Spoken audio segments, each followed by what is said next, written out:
মনে করতে পারে যে আওয়ামী লীগের সঙ্গে বুঝি আমাদের সম্পত্তি নিয়ে গন্ডগোল, ক্ষমতার দ্বন্দ্ব না, তাদের সাথে আমাদের ক্ষমতার কোনো দ্বন্দ্ব নয়, সম্পত্তি নিয়ে গন্ডগোল নয়। গন্ডগোল একটা জায়গায়, সেটা হলো আমরা যখন আল্লাহর কোরআনের কথা, নবীর হাদিসের কথা, হোক সেটা সমাজ সংক্রান্ত, হোক সেটা পারিবারিক জীবন সংক্রান্ত, হোক সেটা রাষ্ট্র সংক্রান্ত, হোক সেটা আইন আদালত সংক্রান্ত, হোক সেটা রাষ্ট্র এবং রাজনীতি সংক্রান্ত, ভুল যেখানেই দেখবো আল্লাহর কোরআনের কথা নির্বিঘ্নে আমরা সেখানেই বলবো।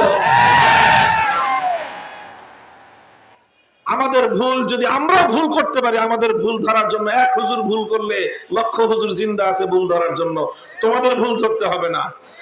আর যদি হুজুর আমরা ভুল ধরতে চাই, তাহলে 14 বছর আগে কোরআন হাদিস পড়ে আসো, আসো, আমাদের কোনো আপত্তি নাই। তোমার বাবা আওয়ামী লীগ করে না, বিএনপি করে, আমরা কোনোদিন পরিচয় জানবো না, জানবো তুমি কোরআন হাদিসের ইলম অর্জন করেছো কিনা। তুমি আবার